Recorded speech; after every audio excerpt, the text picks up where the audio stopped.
IMF এর পরামর্শকে পাশ কাটিয়ে আসছে বাজেটেও ভর্তুকি, প্রণোদনা আর নগদ ঋণ সহায়তা বরাদ্দ বাড়াচ্ছে সরকার। আগামী ২০২৬-২৭ অর্থ বছরের বাজেটে এ খাতে ১,১৭,১২৫ কোটি টাকা বরাদ্দের পরিকল্পনা করা হয়েছে।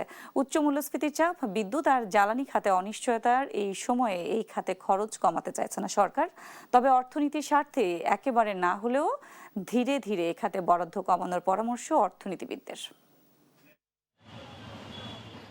দীর্ঘ প্রায় ১৯ বছর পর আসছে ১১ই জুন দেশের ৫৪তম বাজেট ঘোষণা করতে যাচ্ছে বিএনপি সরকার। তবে এমন এক সময়ে এই বাজেট ঘোষণা আসছে যখন চতুর্মুখী সংকটে প্রায় বিপর্যস্ত দেশের অর্থনীতি। উচ্চ মূল্যস্ফীতির চাপ, বিনিয়োগ খরা ও রাজস্ব ঘাটতি, বৈশ্বিক জ্বালানি সংকটের প্রভাব আর মধ্যপ্রাচ্যের উত্তেজনা। চলমান এমন সংকটের সময়ে নীতিগত সহায়তা না কমিয়ে বরং বাড়াতে যাচ্ছে সরকার। আসছে ২০২৬-২৭ অর্থ বছরের বাজেটে ভর্তুকি, প্রণোদনা ও নগদ ঋণ সহায়তায় মোট ব্যয়ের প্রাথমিক প্রাক্কলন ধরা হয়েছে ১,১৭,১২৫ কোটি টাকা। বছরের ব্যবধানে এ খাতে রাষ্ট্রীয় সহায়তা বাড়তে চলেছে প্রায় ৪,৭০০ কোটি টাকা।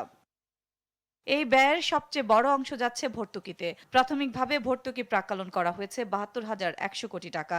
বিদ্যুৎ খাতে এককভাবে ৩৭,০০০ কোটি টাকা বরাদ্দের প্রাক্কলন করা হয়েছে।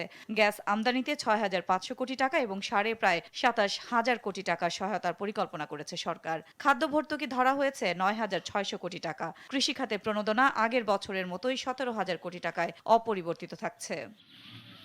এছাড়া প্রণোদনা খাতেও নীতি সহায়তা রাখা হচ্ছে ৩২,০২৫ কোটি টাকা।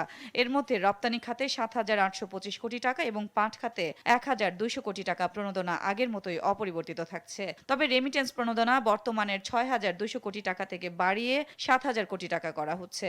নগদ সহায়তা খাতেও আরও ১২,০০০ কোটি টাকা বরাদ্দ রাখতে যাচ্ছে সরকার। এদিকে ভর্তুকি কমাতে বরাবরই চাপ দিয়ে আসছে আন্তর্জাতিক মুদ্রা তহবিল আইএমএফ। একদিকে দাতা সংস্থার চাপ, অন্যদিকে সামাজিক সুরক্ষার বাধ্যবাধকতা, দুয়ে মিলে বাংলাদেশ এখন নীতিগত দ্বন্দ্বের মধ্যে আছে বলে মনে করছেন অর্থনীতিবিদরা। আইএমএফ থেকে যে চাপটা আসছে যে বিদ্যুতের ভর্তুকি একেবারে শূন্যের কাছে নিয়ে যেতে হবে, প্রশ্নটা হলো যে এই যে বিদ্যুতের বিক্রির দাম ক্রয় দামের চেয়ে কম, এর একটা বড় কারণ হচ্ছে আমরা যে চুক্তিগুলি করেছিলাম এগুলি সবই অতিমূল্যায়িত ছিল।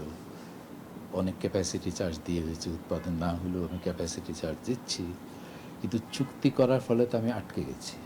ভর্তুকি থেকে বের হওয়া কঠিন হলেও ধীরে ধীরে এর থেকে বের হয়ে আসার পরামর্শ তাদের। কৃষিতে ভর্তুকি দিব না, ডিজেলে ভর্তুকি দিব না, এই জায়গাটায় আমরা হয়তো আমাদের বিভিন্ন সংস্থার চাপ থাকতে পারে, কিন্তু আমাদের দেশের স্বার্থের কথা চিন্তা করে এগুলোতে আমাদের সিদ্ধান্ত নিতে হবে। গিয়ে একটা বড় টাকা ভর্তুকিতে যায় এবং এইটার যে কোনো পুনর্মূল্যায়ন হয় না, এবং এইটার থেকে কি চাচ্ছি আমি সেটা আমি পাচ্ছি কিনা, ভর্তুকি সবচেয়ে ভালো পদ্ধতি কিনা, এই বিষয়টাও তো আমরা চিন্তা করে নেওয়া। চলমান পরিস্থিতিকে গুরুত্ব দিয়ে সংকট মোকাবেলায় বাস্তবসম্মত পদক্ষেপ নেওয়ার পরামর্শ বিশেষজ্ঞদের।